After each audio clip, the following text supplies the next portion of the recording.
Bugün parlamentdə ümumi və ali təhsil haqqında qanunlara ediləcək dəyişikliklərin komitə müzakirələri sürətləndirilmiş qaydada başlayıb. Təhsil komitəsində dəyişiklikləri nazir müavini Zviyad Qabisoniya təqdim edib. Yeniliklərə əsasən 12-ci sinif könüllü olacaq, 11-ci sinifdə isə əsas diqqət milli imtahanlara hazırlığa yönələcək.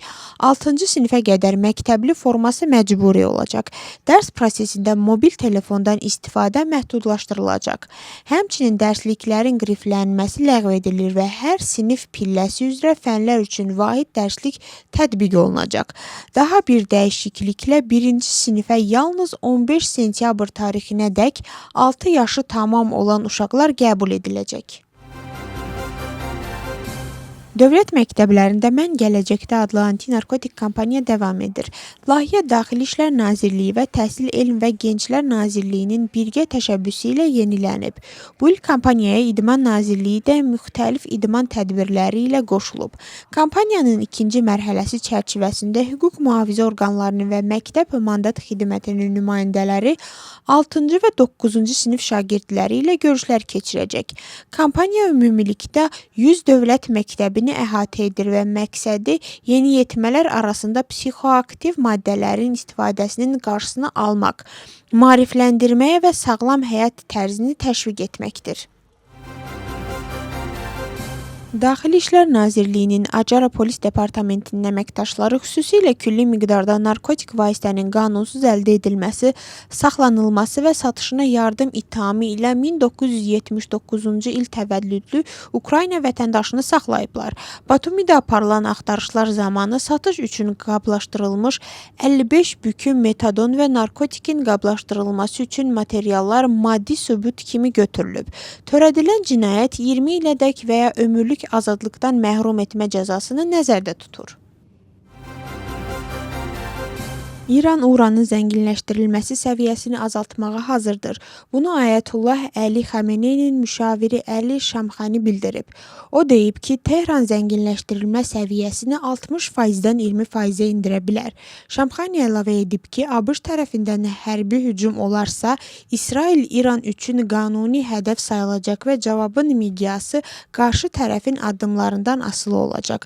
ABŞ prezidenti isə İranla danışıqların davam etdiyini bildirib.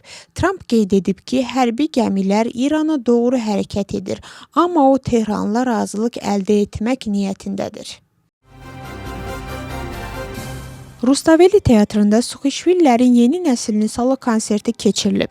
Ansambl tamaşaçılara klassikanın və İliko Suxişvili kiçiyin müasir baxışının sintez olunduğu unikal proqram təqdim edib. Qeyd edək ki, bundan əvvəl kiçik Suxişvililərin konserti də anşlaqla baş tutub. Bugün plenar iclasda qrantlar və vətəndaşların siyasi birlikləri qanunlarına ediləcək dəyişikliklər birinci oxunuşda müzakirəyə çıxarılacaq. Qrantların tərifi dəqiqləşdirilir. Maliyyə və ya təbii resurslar əgər onlar Gürcüstan hakimiyyətinə, dövlət orqanına və ya cəmiyyətin hər hansı bir hissəsinə təsir göstərmək məqsədi ilə verilərsə, qrant sayılacaq. Həmçinin xarici lobbiçilik cinayət məsuliyyətinə cəlb olunacaq. Siyasi birliklər qanunda dəyişikliklə xaricdən 20%-dən çox maliyyə alan təşkilat işçiləri 8 il müddətində siyasi partiya üzvü ola bilməyəcək. Dəyişikliklərə müxalifət kəskin etiraz edir. Gürcüstan Daxili İşlər Nazirliyi 45 nəfəri qruplaşmış cinayətkarlar şəbəkəsinin üzvü olmaqda və əlaqədə olmaqda saxlayıb. Həmçinin 15 nəfər barəsində ittiham irəli sürülüb. Onlardan bəziləri həbsdə, bəziləri isə məhkəməyə gəlmədən məsuliyyətə cəlb olunacaq.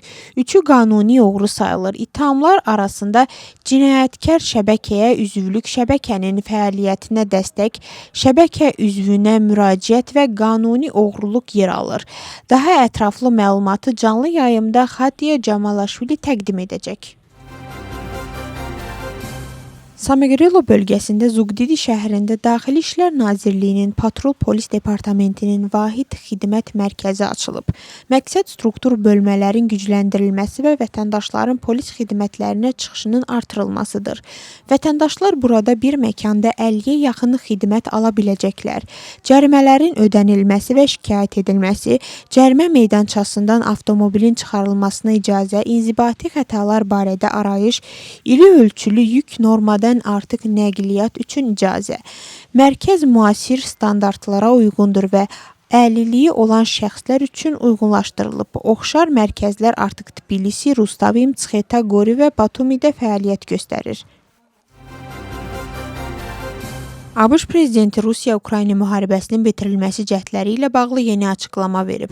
Donald Trump bildirib ki, administrasiyası tezliklə yaxşı xəbərlər paylaşa bilər. Oval kabinetində jurnalistlərə danışan Trump deyib ki, onun ölkəsi Biden dövründəki kimi böyük vəsait xərcləmir və Biden Ukraynaya 350 milyard dolar vermişdi. O əlavə edib ki, Putinlə yaxşı münasibətlərinə görə müharibəni tez bitirəcəyini düşünürdü. Lakin Putinlə Zelenski arasında dərin düşmənçilik olduğunu gördü. Ukrayna nümayəndə heyəti Abu-Dabiyə yola düşüb. Məlumatı prezident Vladimir Zelenski təsdiqləyib. Ukrayna, ABŞ və Rusiya nümayəndələrinin iştirakı ilə 3 tərəfli görüşlərin yeni raundu 4-5 fevralda keçiriləcək. Zelenski bildirib ki, Ukrayna həmçinin ABŞ-la ayrıca danışıqlar aparacaq. Donald Trump isə işlək vəziyyətə gətirilməli olan razılaşma var deyib.